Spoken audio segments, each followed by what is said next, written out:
Hey guys, what is up?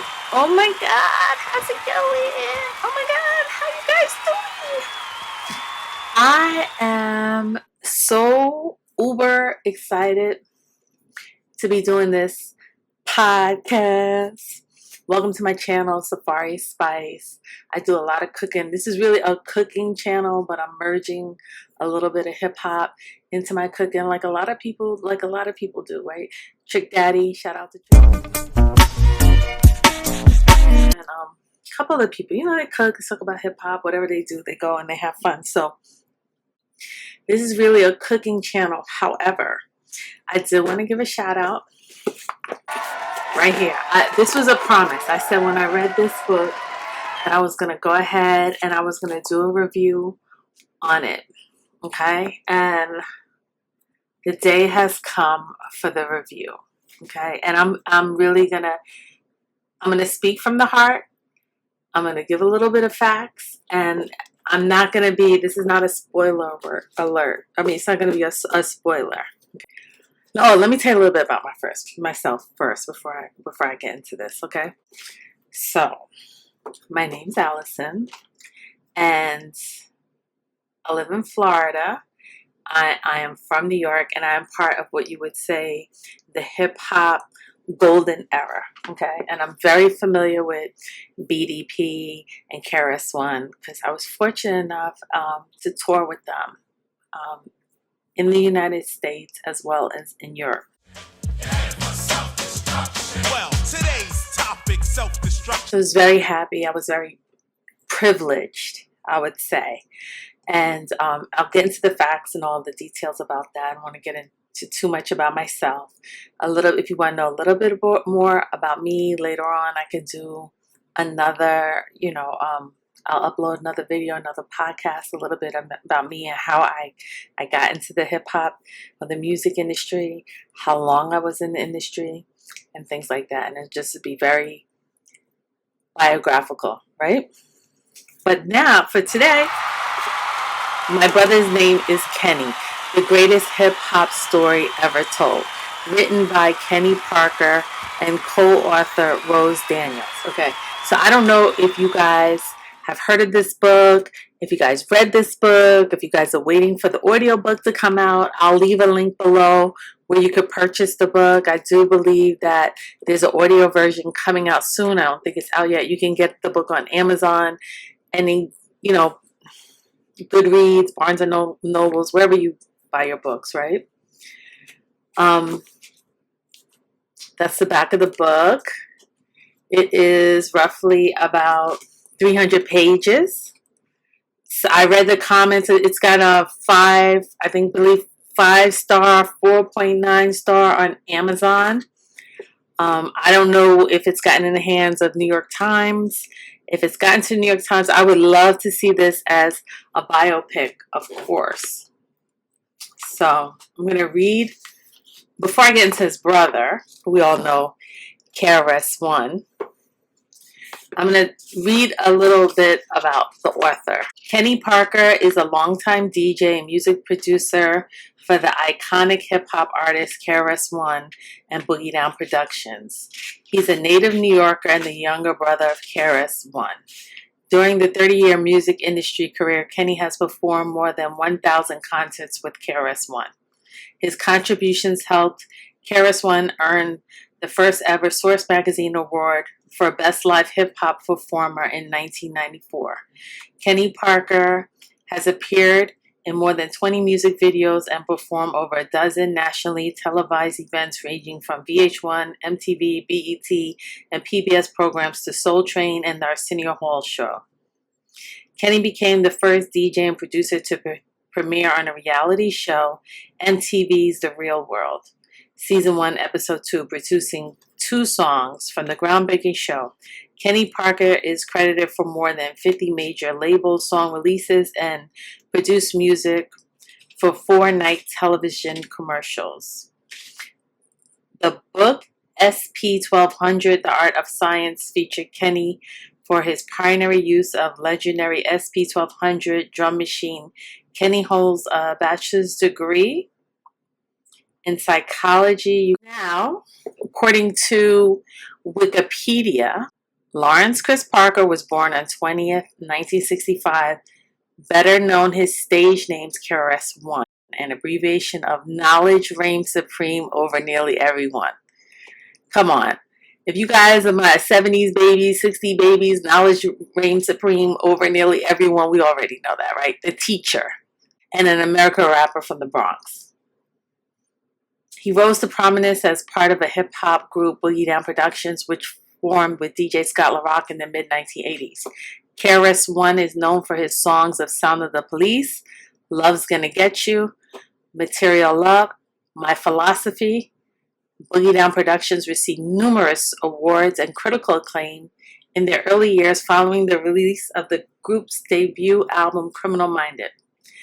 Fellow artist Scott LaRock was shot and killed, but KRS-One continued the group effectively as a solo project. He began releasing records under his own name in 1993.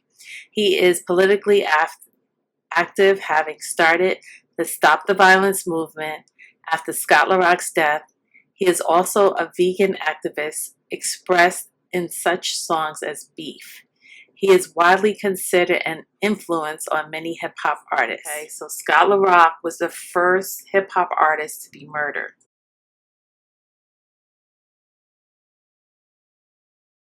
His parents separated when he was 4 years old, and he was raised by his mother.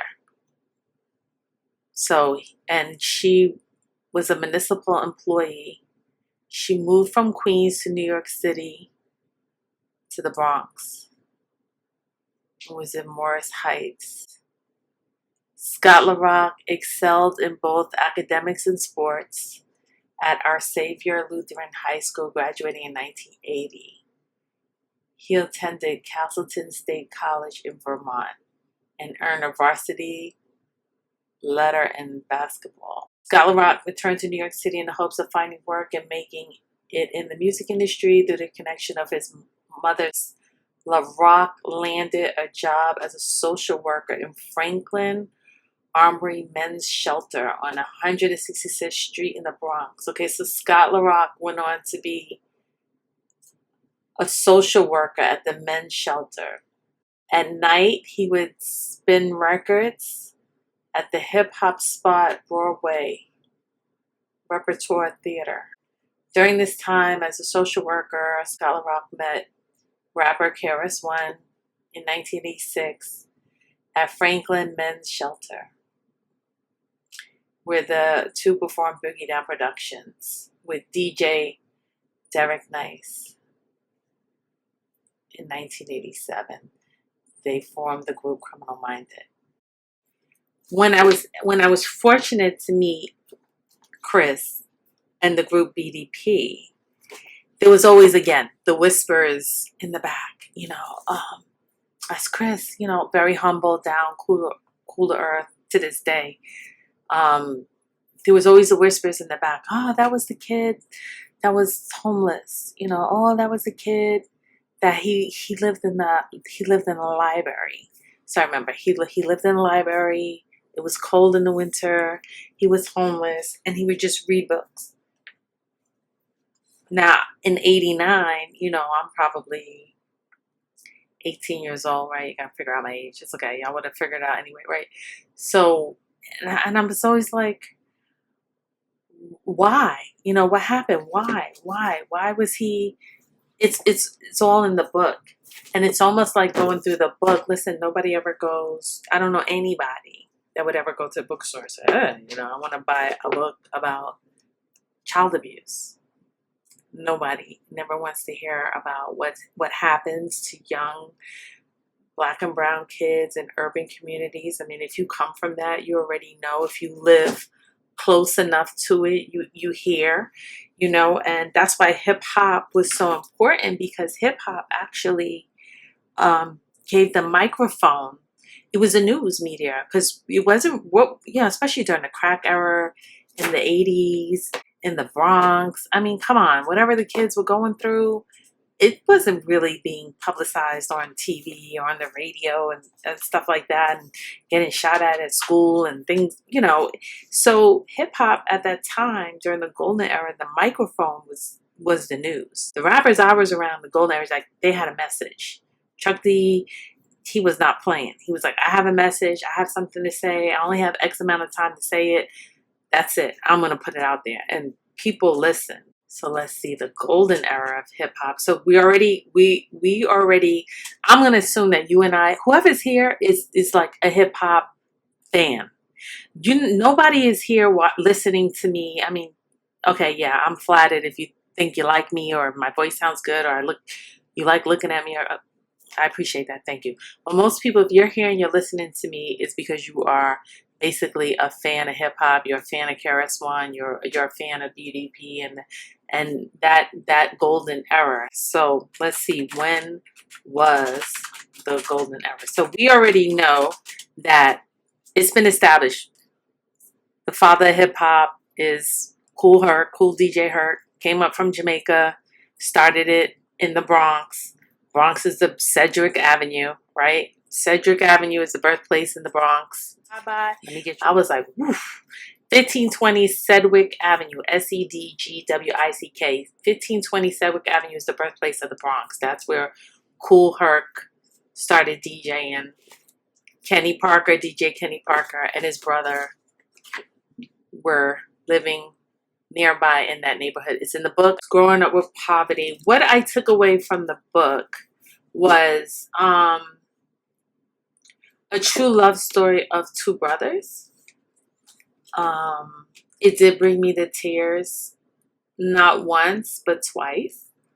I did get pretty emotional. It takes you on a roller coaster ride. He's an excellent writer. Like you go up and you're like, okay, we're doing good, and then you crash, and it's like, oh, and then you take a turn, you're like, oh no, go over there, and then you go over there, and then boom, and it's up and down. Every chapter, it's just gonna take you on a emotional roller coaster ride, up and down. But at the end of the day, of course, the history. Listen, there's a lot of gems in here, no doubt. There's a lot of hip hop gems in here. It's definitely historic. There's a lot of things I didn't know. There's a ton of stuff I didn't know that I have found out that surprised me. But at the end of the day, it's love between two brothers. It's a book of survival, not giving up, faith, how much God had them covered. Even if you're not a believer, you kind of look back and say, well, how did this survive? How do you survive all this unless you weren't covered by a higher power? KRS-One is highly intelligent. Kenny Parker, highly intelligent. Their mother, Jackie Parker, highly intelligent. I'm going to leave a link. I'm not going to post any pictures. I don't have any rights to any pictures, but I will leave a link on behalf of Ernie Penicola. He's a famous hip-hop photographer and author of a book. Shout out to Ernie. It's called Who Shot You? His book. I'll leave a link below if you want to look at a picture. If you want to buy the book, or if you want to buy Kenny's book, I'll put the link below. I'll also drop a link of the mother. And I question, as a mother myself, being a young mother, two black boys in the inner city during the crack epidemic, what was her mental state? How much stress was she under?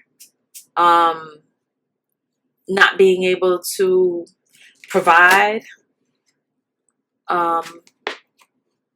questioning the poverty, some decisions that were made. You know, I am not a clinical psychologist.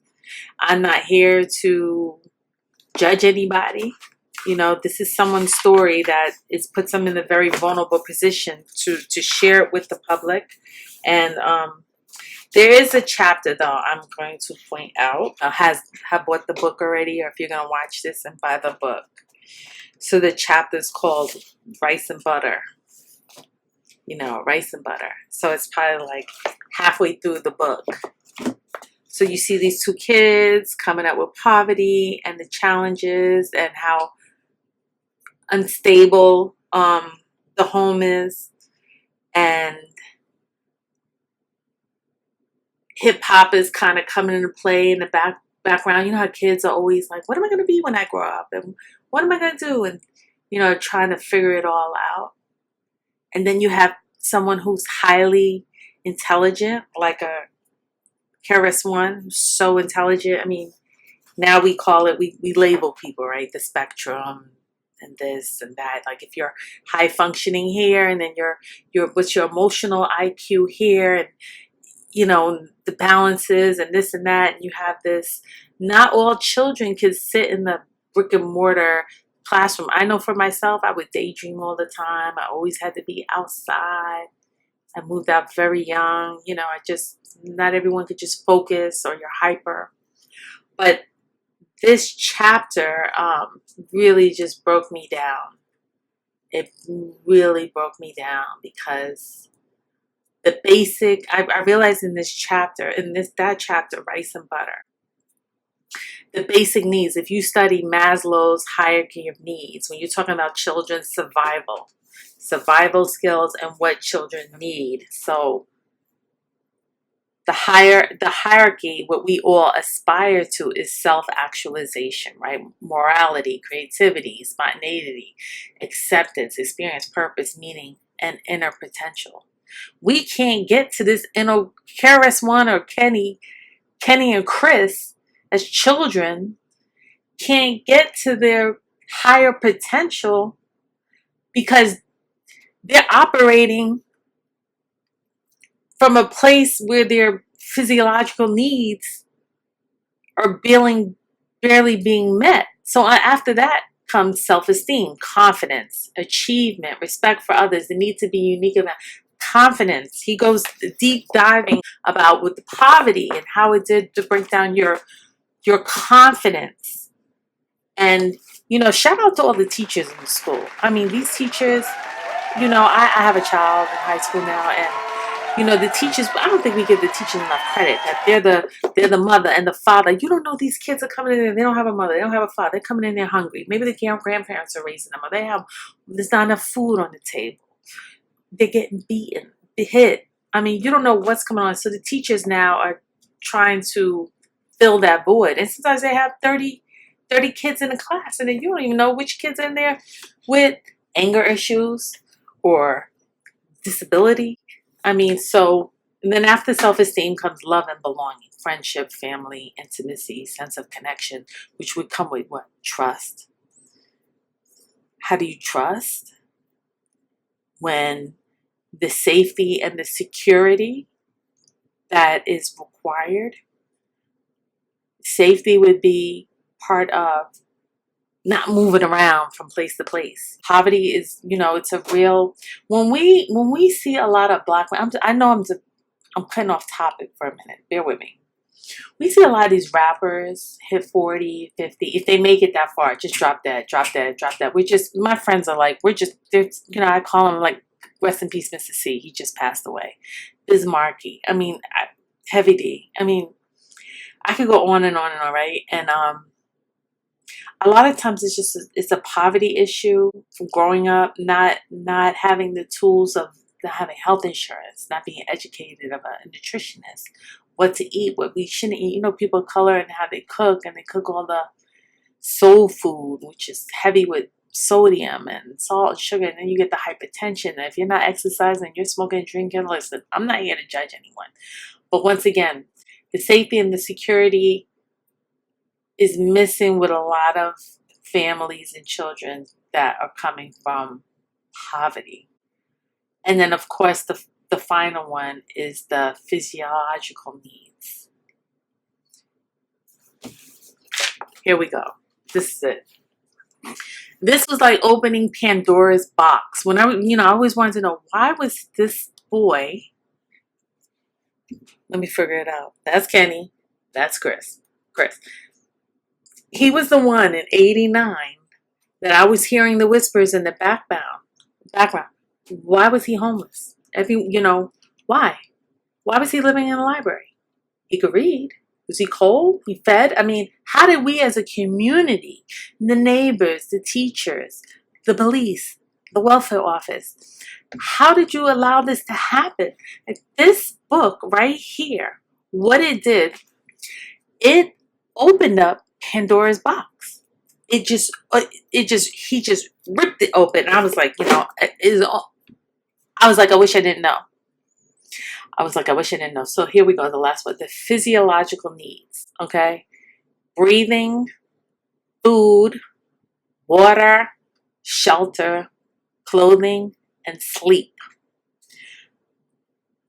That's when you're operating at a place of poverty, rock bottom, and that's where that chapter is.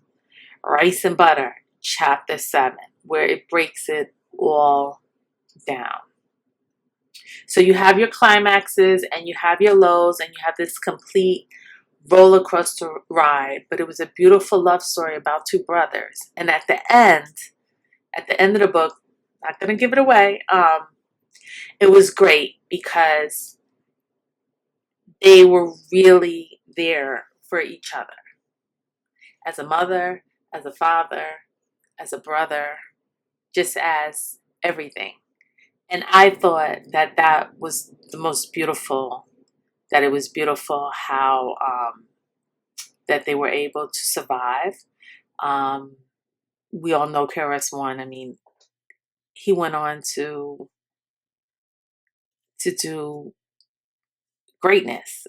KRS-One has went on to lecture over 500 universities in the United States and publishing 3 groundbreaking books. The Science of Rap in 1985, Ruminations in 2003, and The Gospel of Hip Hop in 2009. KRS-One has also established the Stop the Violence movement in 1989, influenced by the creation of the West Coast All-Star. I'm amazed at both brothers. I'm amazed at first of all, how honest they are, their integrity, their intelligence, hard work, and what they do to uplift the community.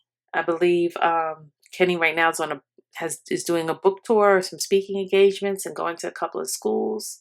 I don't really know dates or anything. He has a website. You can go on there and contact him to book him. And his brother too. It's just been very both positive role models that were up against such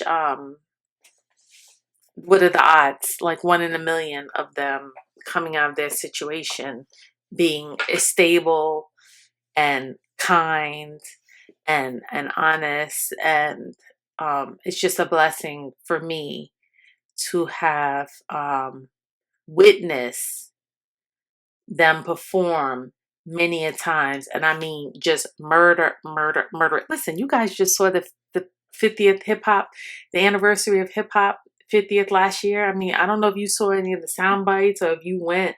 I mean, BDP, they killed it. The energy, and if you come from such a level of poverty, hunger, homelessness, now I understand why he would just constantly over and over when we were on tour, he would just destroy it. You know what I'm saying? Because that's the solution for the African. Until Africa is free, the African is not free. So if you're not free, then you have no business being here in the beginning. Bust your shots, revolt against that bullshit. Yo, Chris. What? Let me get them busy right about now. Let's get busy in here, Will. I want y'all to put one fist in the air like this. Put one fist in the air if we want United Army. And if y'all down with BDP, I want you to sing along with this. Let me hear you say, nah, nah, nah, we're gonna have a good time. Hey, hey, hey. Nah, we're gonna have a good time. Hey, hey, hey. The group would just, the sound was immaculate, the energy was immaculate. No one was gonna take the mic from him and be him, nobody. So that's my review. I hope you guys liked it. I promise not to be a spoiler, so I didn't spoil it. Maybe when I get a permission, I'll come back when I get the permission to really talk about the book and more deep and actually read the book, read a couple chapters. I'll come back on and listen. Write in the comments below. Let me know if there's a couple other books I read that I might come on here and do, but let me know if there's any other books that you guys are interested in. I do have a book I got my eye on. The Book of Jose, a memoir. This Fat Joe, his book. You know, he's from the Bronx. I wouldn't mind reading about him. He might be next up. So let me know in the comments what books you guys are reading. I've read every Sister Soldier. I may come up in here and do a review about Sister Soldier. All right, guys, that's about it. I'm gonna sign off now. Bye. Thanks for watching. Bye.